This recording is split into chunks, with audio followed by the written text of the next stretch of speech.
Welcome to the Business Spotlight Series. My name is Steve Chiama, and I'm the franchise owner for Action Coach in Fairfax, Virginia. And I'm your host today of the Business Spotlight podcast. And today I've got the pleasure to introduce Terrance Diggs, the founder and creative director of D17, as my guest. Today we're going to talk about Terrance's business, his journey into business ownership, challenges, best practices, and share a peek into what it's really like to build and operate a business. So if this is your first time on the channel, be sure to like and subscribe to get notifications when a new show like this one drops. Terrance, welcome to the show. Thank you for being here today. Glad to be Please, here. please, if you would, give us a little background about yourself and tell us a little bit about your business, if you would.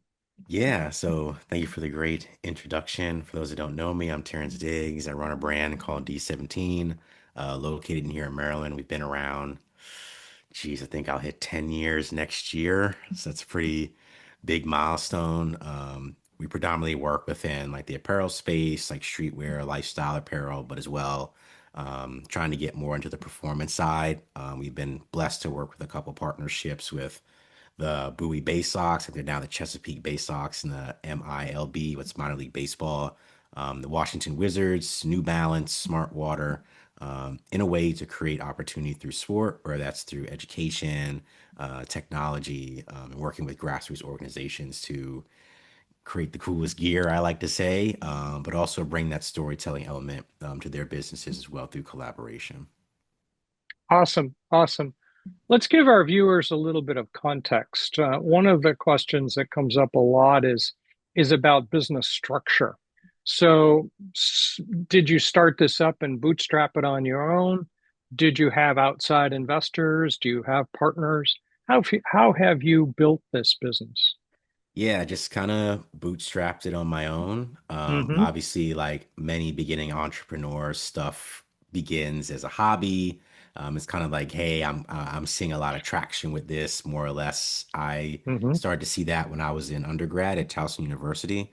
I was making t-shirt designs for every student organization on campus, and over time, I was like, man, I should make my own graphics and stuff like that and build a brand around this. So after I kind of saw that traction during undergrad and a little bit after post graduation, I said, man, I can really build something out of this. And Mm. was still kind of selling on the side through Shopify. But once I started to get a little bit more local and national media attention, I was like, man, I really need to put this thing together. I need to get my trademarks together. I need to form an LLC, sales tax stuff, making sure that everything's buttoned Mm. up and correct. Especially when it comes to those bigger organizations, like I mentioned with the MILB or the NBA or a brand like New Balance, you want to have everything tightened together because when they Yeah. ask those questions, they're going to say, are you for profit? Are you nonprofit? Do you have this? Are you a 501(c)(3)? Do you have, are you in good standing with your state? Hmm. I want to make Hmm. sure all that's together. And thankfully, I've had some help building it through agencies or just like local Good. partners that I've worked with. Hmm. Um, right now, I'm the sole owner. Probably the best place to be perfectly honest with you. All right. So when you start a business and you're the business, you got all these little hats to wear. You got one for marketing, you got one for sales, you got one to actually do the work, you got one to do the accounting. Which hats do you wear now?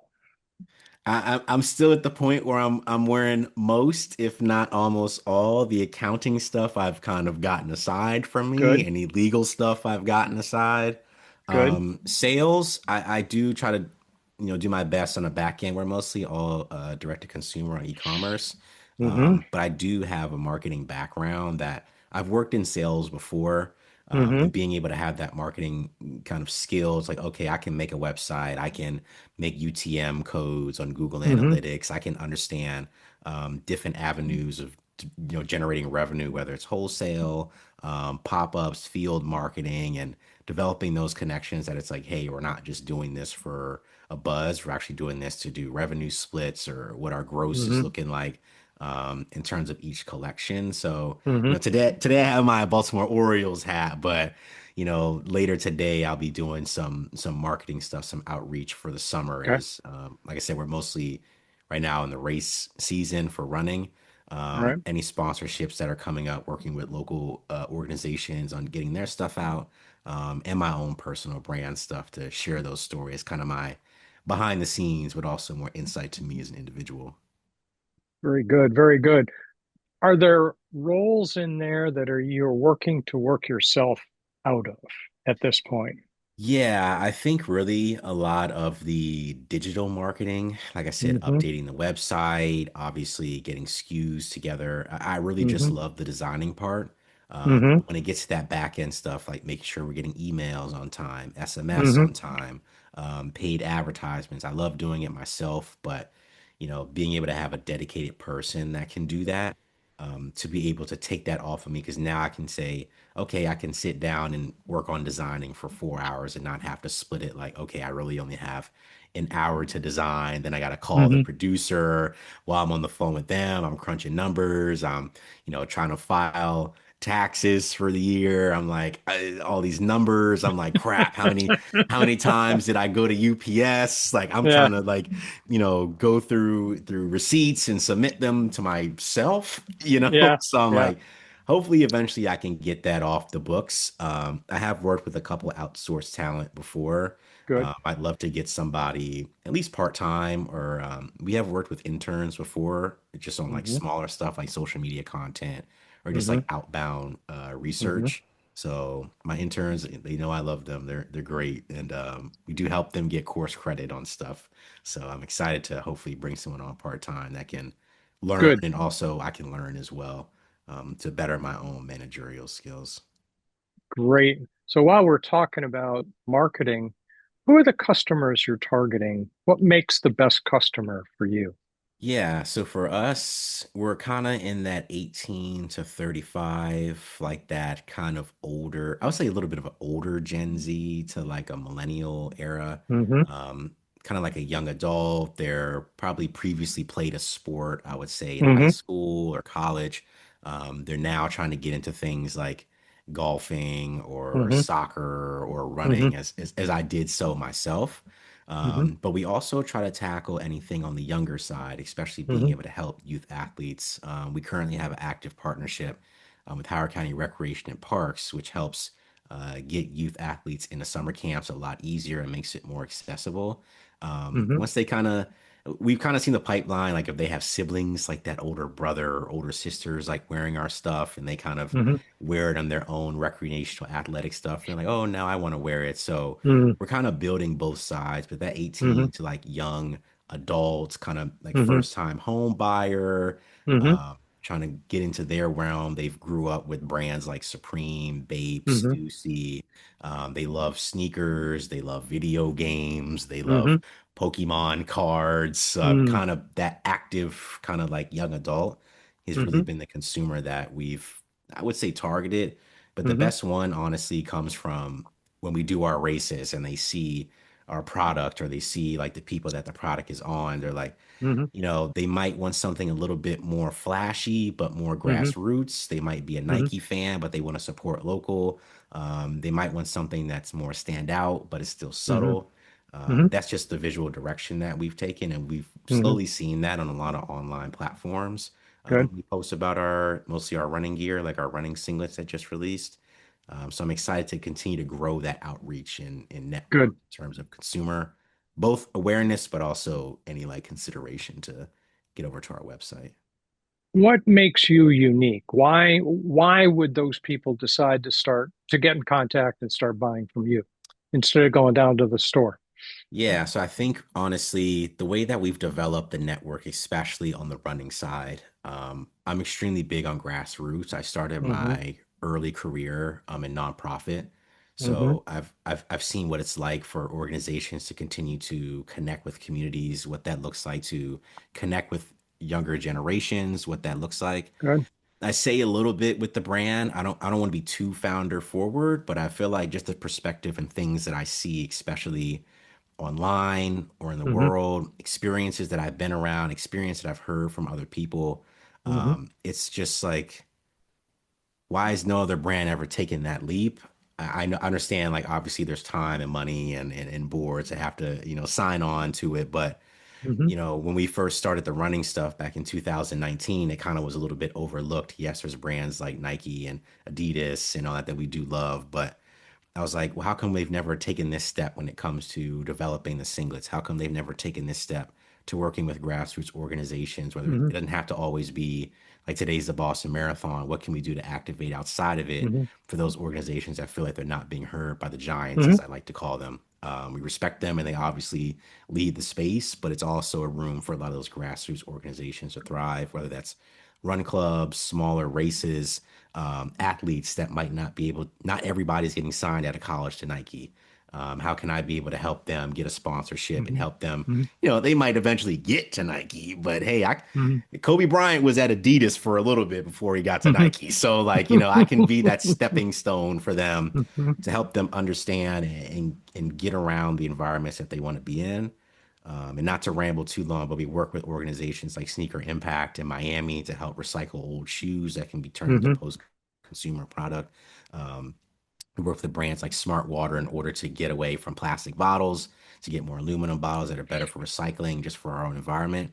And we have manufacturers that are built all across the United States to help bring back domestic jobs. That was a big thing for me, especially just to keep things on shore, which Hmm. helps our turnaround times. It helps our production just be a little bit quicker. And as well, it helps the price. So we don't have to worry about duties or any other taxes. Yeah. We can get something completely custom for an athlete in under 30 days, Oh, which, good. which is pretty great. And they're happy to Yeah. go through all the creative direction. And I think that helps us stand it a little bit more. So you're talking with me and not the a whole team or stuff like that, Uh-huh. which is great to have a team, but you know, I love a good one-to-one conversation. Awesome. Awesome. Awesome. Let's kind of change directions here a little bit. Why did you choose to go into business in the first place? And then why this one? I think really I've always been like a self-starter Hmm. almost. I've really always, like I said, I've always seen perspective on things, whether it's movies or TV or video games I play, or like I said, apparel, footwear. I'm like, man, what about these stories that we could tell, or these colorways that we could use, or these Hmm. spaces? So, like, for example, I helped do a design contest maybe 7 years ago. Hmm. And one of the ideas I had was a sneaker that was based off of I think it was the 1993 All-Star game that was in Camden Yards in Baltimore. We built this whole thing, and then now the Orioles' new City Connect jerseys is like the same color scheme. Hmm. I'm like, man, I thought of this 7 years ago. Yeah. Like Did you it's copyright it? I sadly I couldn't. Sadly I couldn't. It was the Yeah. MLB I pulled the colors from, but it's interesting to see those things kind of come and pan out. And I always feel like I'm so early on adopting things. Like I Hmm. remember when pickleball teams you could buy a whole professional team for like 5 grand, and then it Hmm. kind of blew up. I don't know where it's Hmm. kind of plateaued at, but I'm kind of seeing these things in ways for people to engage, ways for people to find new hobbies and avenues. And I'm like, man, if I could really build a business around this, it could be, I think, pretty cool. And I've Hmm. looked up to brands, like I said, on the streetwear side to a Bape or a Palace or a Supreme. I'm like, Hmm. man, look what that does for like cult followings and look how it starts to begin to move adjacent. I figured with clothing and what I'm able to do in the apparel space and design, I'm able to take multiple avenues, whether it's how we creatively approach an ad or a short film for social media. How are we able to, like I mentioned, work with community organizations on event planning or even Hmm. working on their merchandise for a race, Hmm. as well. Like I can get into footwear. I can work with the giants of the Nike or Adidas or a New Balance. Say, hey, we can, connect with those communities you might not be able to find on a piece of footwear that all ties back together. It kind of has always been my north star, and that's where I've been sitting for the last 9 years. Cool. Cool. Cool. What were you hoping to get out of it personally? What was the underlying driver? Honestly, just being able, like I mentioned, to create opportunity. When I played Hmm. sports in high school, we had mentioned before, I got into it really late. So, Hmm. not saying that I didn't know, but I'm like, man, if only I had that kind of resource and Hmm. education beforehand, especially like On the running side, I played golf for 4 years at the varsity level. I didn't play until I was like 14. I Mm, just showed up to tryouts with a set hmm of clubs and made it happen. Like, man, what if there were spaces that I could go on the range for free just to kind of feel for it and get that out in hmm my community, or if it is like a race and stuff. A lot of my friends, we all played sports in high school or college or even semi-pro or whatever, but eventually those careers come to an end. Running for us has always been like a way to continue to remain fit and competitive. Yeah. For the longest time, I didn't even know the Baltimore Marathon was a thing for 35 years. And now it's like, wow, why didn't I sign up this earlier? And I could have continued to have this thing in a regiment to stay fit and stay hmm competitive and meet people. Um, you know, but where do I go if I'm not in the circles to do it? And how can Right. I kind of get that information out in a way hmm that still feels kind of cool, but also still feels educational in a way hmm to connect and understand. And finally, working with the retailers like Feet First in Columbia, Maryland, or Charm City Run, which is a large retailer in Baltimore, what that looks like on the product side. If I want to be running, if I walk into a store and I might not necessarily know what I need for my own feet or my hmm form or my pace, what does that look like? I've been in situations when I was in high school. I didn't know what cleat to get. I didn't know what daily trainer to get. I just got what the person told me. I'll take their hmm expertise, but if we can provide people with more information ahead of time and get them excited to be in these sports and to compete, I figured I could do that with the brand. I think we've been pretty successful with it Good. over this time frame. We've been sponsored by other clubs across the country, the Portland Marathon, the Baltimore Marathon. We've had runners at the Cherry Blossom 10 mile in DC. We're going to have a couple of runners at the Chicago Marathon this year. And, it's only really, I wouldn't say it's up from here, but the more that we can work with some of those bigger players will really help get that message out and just continue to build it from there. It's still a lot of stepping stones, but I think the foundation is really solid. Very good. Very good. You've you've done a lot of things. You've tried a lot of things. Um, what would you say is the most memorable hurdle you've crossed so far? I will say, and a lot of people might find it crazy. So over like the COVID years, hmm I got featured on Complex Magazine, which is like a hmm really big national kind of global publication. hmm And I got the social media content from it, which was great too. That's good. We were able to get featured on all their verified channels to really showcase what we had available. And this is when we hmm had the running stuff was very early. It was very hmm early on. And I remember, shout out to my homeboy Rax, he was the host of it. I hmm remember there was a section, it was like a contest, like, oh, your hmm brand's production, its appeal, it's what like, how many people accepted if they kind of Yeah. saw it for the first time.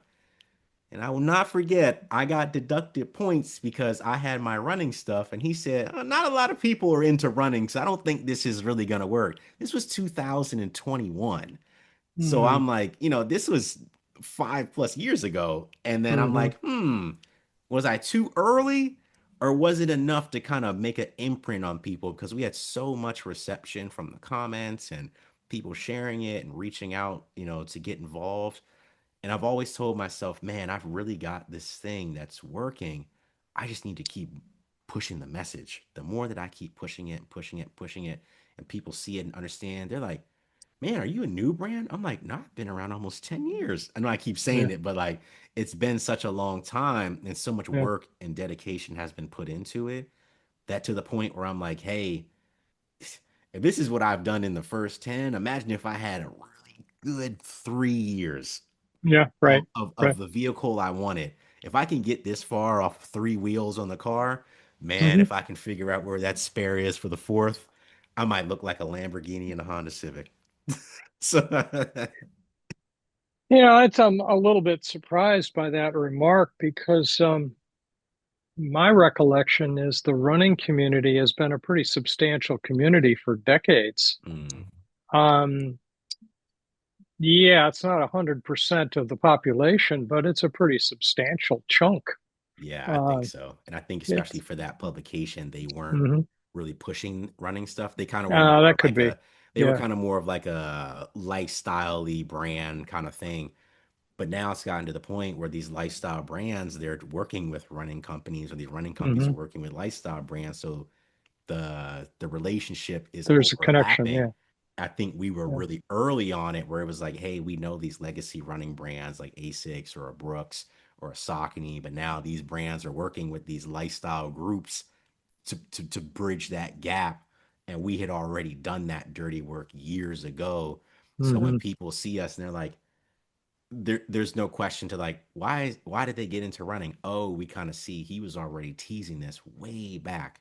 Or if a Hmm. brand reaches out to us, like when we worked with New Balance, it didn't feel off. People are like, man, this seems like a great relationship to be Hmm. around and to accept. But if this was way back, they would say, why this guy's he's a streetwear guy. What does he know about running 5Ks and pacing and stuff like That's that? real. Yeah, like they'd be like, what is this guy doing here? Now it's Yeah. like, Yeah. man, we need this guy here. So I'm Yeah. kind of playing both roles, both on the Yeah. brand and personally. Yeah. But it's been a ride, and I'm excited to continue to see how it's Good. going to grow. Just keep building off of it. Well, that kind of tees up a great question, and that is, where do you see the business going in the next 5 to 10 years? Man, I would love to get a singlet on an Olympian. Even if it's just one person, I'd love to see Hmm. that. Um, I'm really big into soccer. I would love to Hmm. get, we did do a lot of kit sponsorships here in the Hmm. DMV for a lot of the lower leagues since Hmm. American, there's no like promotion relegation, but I'd love to get the kit, logo on somebody's kit, maybe in like England or Italy or something like as a sponsor, Hmm. and be able to kind of help that US soccer system. Hmm. Being able to see like, yeah, like, okay, this guy, I've been around, I'm wearing his brand X, Y, and Z. This next generation of players is Hmm. coming up. Oh, he's sponsoring, I don't know, FC Milan 4 or something, something like Hmm. that. And then people kind of see that growth and that development Hmm. as we continue to build. Maybe the team will promote into, Serie A in 15 Hmm. years. And I've been a, 25 years sponsor of their kit or helping them make their kit. I think that would be great. But I think really I'd love to see the brand around more professional athletes. Hmm. And even working with some of the schools too. We've been developing that as well, working with the Good. colleges, Good. not only on the education like my interns, but I like some cool stuff in the school store. Why Hmm. can't a cool alumni make some cool things like Hmm. Hmm. so? I'm hoping to Cool. kind of get into that too, wholesale, into some Hmm. retailers, some boutiques as well. So that's our next kind of immediate 3 to 5 year steps. What do you see as the main challenges to do that? I think really it's just time Hmm. and then honestly continuing to build that because wholesale is a whole different game. Hmm. So I need to figure out like what that's going to look like. We have a Hmm. plan of what to do in order to Hmm. get there.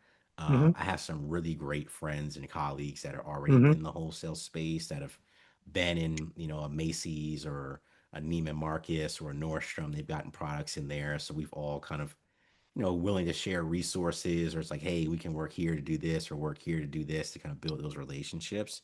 I think after this year, once I kind of get out this next set of gear, so I can kind of flesh out like my phase one of things Hmm. I've made before. I think this next phase of what I'm able to release will really kind of move that needle. And we already were Okay. seeing it with the first one. So I think this one will really do it.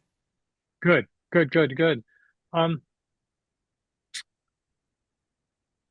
if you started your business over again today, this is kind of a history question. What have you learned that would cause you to do something differently? I think really getting stuff down like business structure earlier on. Mm, yeah. Um, like I said, I tell people there really is no guide to running a business because Hmm. I mean, there are, but Hmm. so many things change so quickly. Hmm. And then being able to like, like I've had family or friends that have had businesses. Like at one point, there was no websites. You had to do everything in person.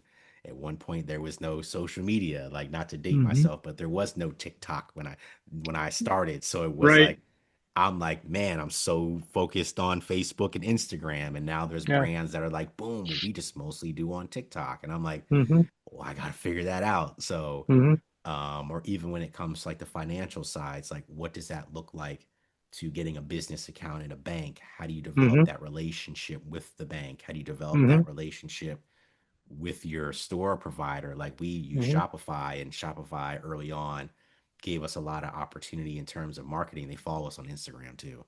So it's like, how do you build that relationship? I wish I knew that Mm-hmm. a lot earlier on. Mm-hmm. So I kind of knew how to build stuff off of that and then being able to maintain it because Mm-hmm.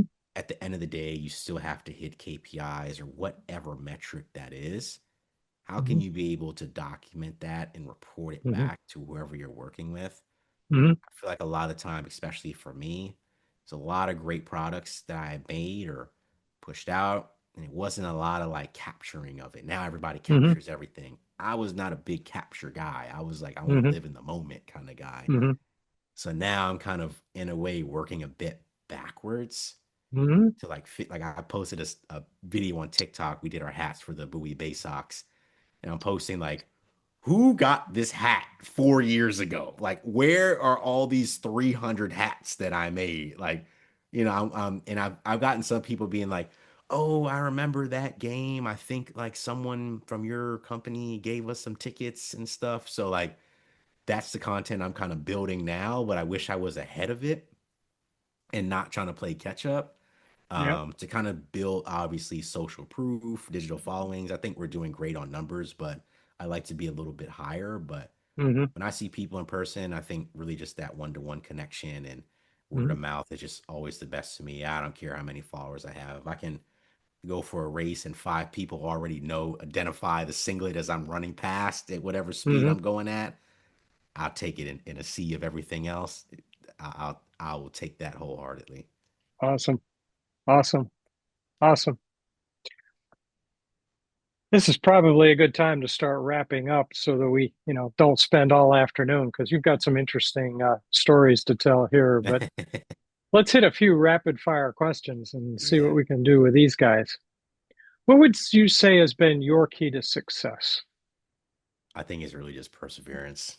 Mm-hmm. It's so cliche, but there's a lot of days you might get zero sales. A lot of Mm-hmm. days you might get too many that overwhelms you. Now you're like, crap, I don't have enough Mm-hmm. shipping bags. I don't have Uh-huh. enough label. I ran a label printer, Yeah. stickers. You just gotta stick to it. Like Mm-hmm.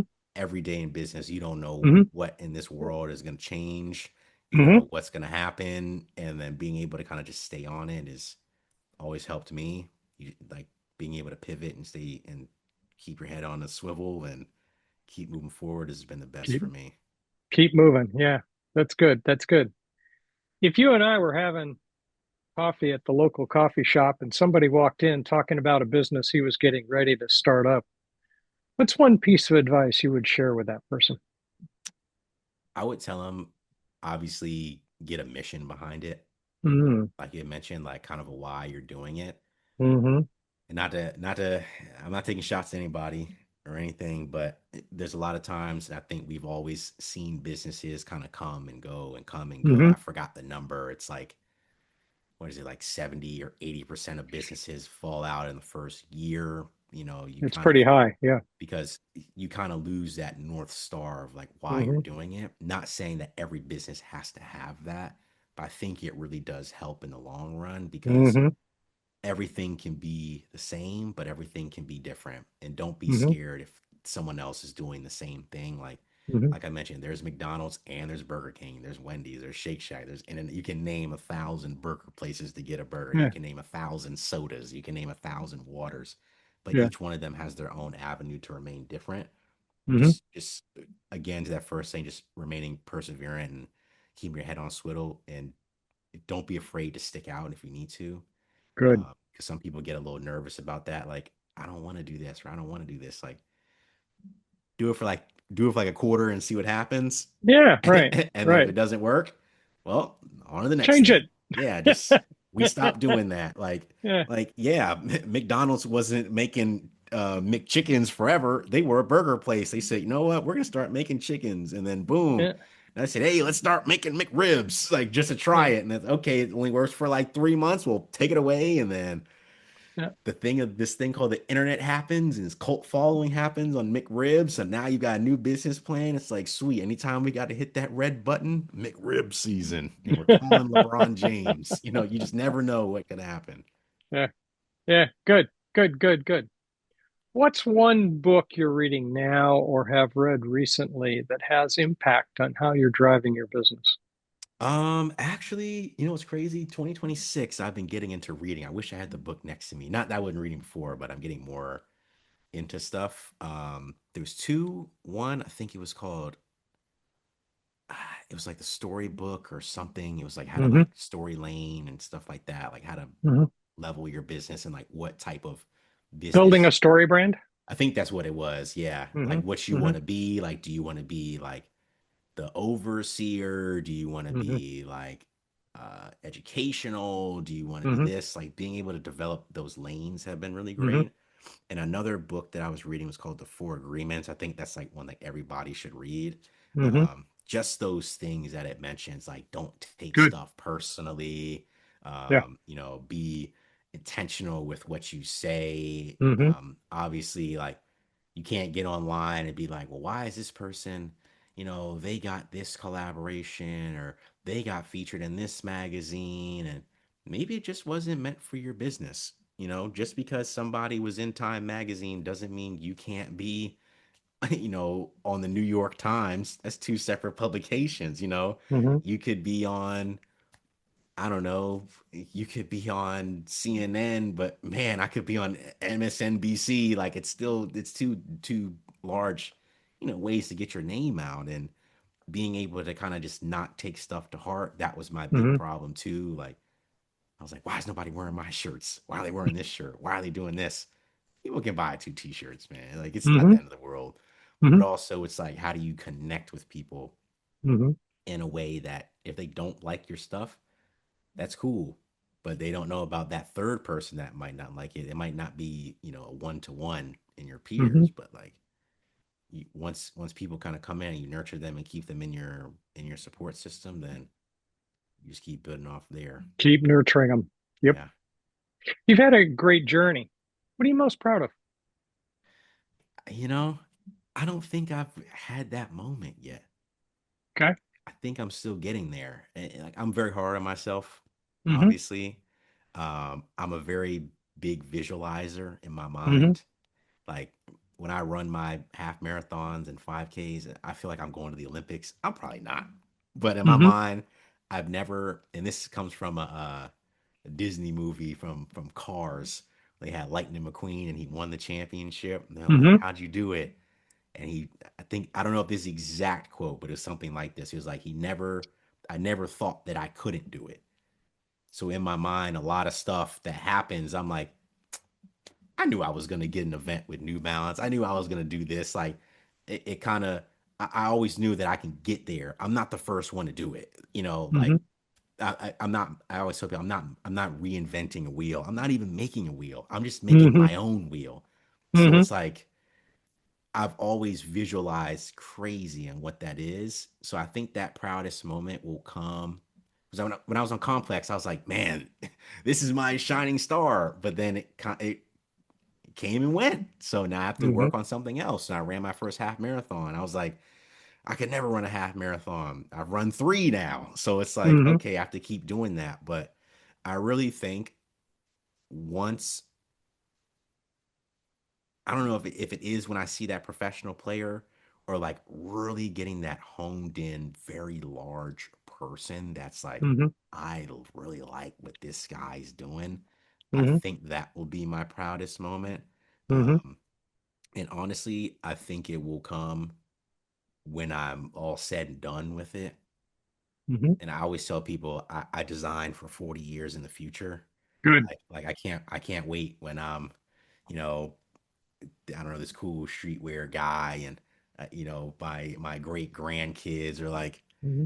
his friend comes over or something, and I'm like, I made that Hmm. 40 years ago. You know what I mean? Hmm. Like, I think that will be my proudest moment because I'm like, wow, Mm-hmm. This thing Good. that I made from a sketchbook in my basement is still living. And Mm-hmm. then when I'm long gone, hopefully it still will go. I think I'll take it with me into the grave and There you go. you'll Yep. shoot the prices up. Maybe I don't know if I'll ever take an heir to my a successor, but man, that would be great to see, somebody's like auctioning. I keep every momentum, like I said, I'll keep it quick. I keep every momentum from like things that I've done, like memorabilia. Like I have like with the base socks, I have like the ball from the first pitch I threw and like the original hat that I made for them with like all the players signed it and stuff. Like Mm-hmm. I think I would go crazy if I saw someone was selling that for like $30,000. And I'm like, man, I made that off of I just wanted to make something cool and somebody values it to that degree. So it's like Pokemon cards. So we'll see. Cool. Cool. Cool. Following up, just for fun, if you had a magic wand and it could improve something in your business, what would it be? More budget. It's like, no, I'm kidding. More capital, man. Like Yeah. Yeah. I wish I had an unlimited amount of funds to just be like, man, I'm about to start making you know, a yacht or something. I don't know, but Mm-hmm. it's always you always have to make those decisions whether you want to go this way or another way. But you don't want to make a whole bunch of BS. So I'm glad we have budget to do stuff and Yeah. make things. But there's some stuff I'm like, man, if I could make a custom treadmill to like give out to like all these athletes, like I might not get you on the clothing side, but we can make you a custom treadmill or something like Mm-hmm. that. I think that'd be cool. But I think I think that'd be my biggest thing is just little bit more to play with on the cash. All right. Most important question.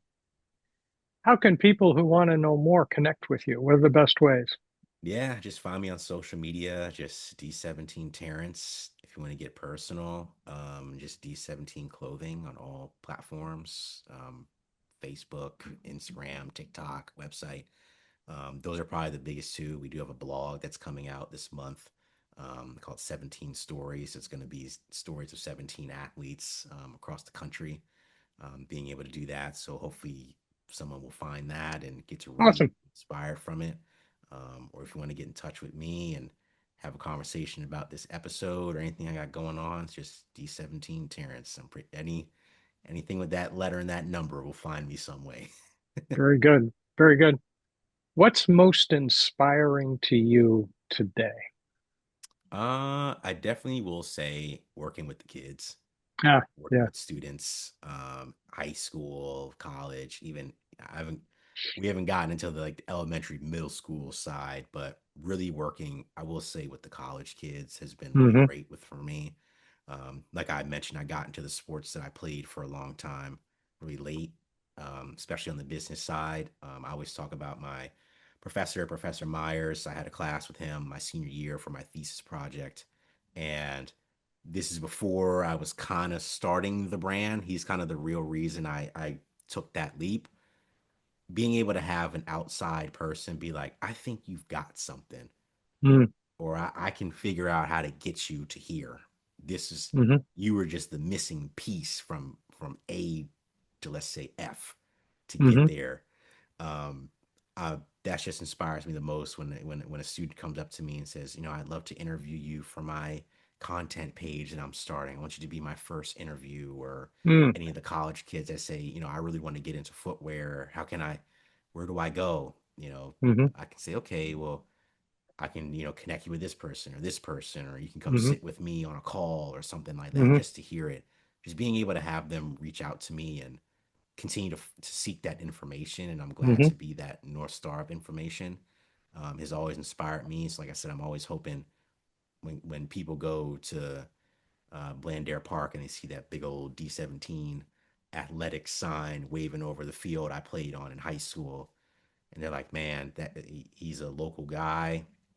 He works with local organizations. He represents people like me. He might have a story like me and supports ways to keep that going for the next, that fourth grader I'm going to have to compete with in 10 years who wants to start their own brand. Maybe they'll get on a podcast and say, I actually saw this brand called D17 located in Maryland and they did all this stuff. And Hmm. I'm hoping I'm inspiring that student that's sketching in their book the same way that I did, and continues to chase that dream and fulfill it the way I did too. So Very good. Very yeah, good. This has been great. You've done a lot of things. You've experienced and learned a whole lot of parts of this business game, and there are an awful lot of parts in it. yeah, Um, so I've enjoyed your stories, and so thank you for sharing this, being vulnerable and sharing some of these. These are great. So for everybody watching, I encourage you to save the show, come back and watch it again. Terrance has a really good way of laying out all of the, shall I say, adventures of building a business from scratch. So this has been very good. Um, don't forget to like and subscribe to this channel so you can get notifications every time a new conversation like this one drops. Thank you to everyone who joined us today, and a special thank you to Terrance for being with us, sharing his story. And I really appreciate it. Thank you very much. thank you, Steve, and thank you for creating this space to allow me to come and chat your ear off for an hour.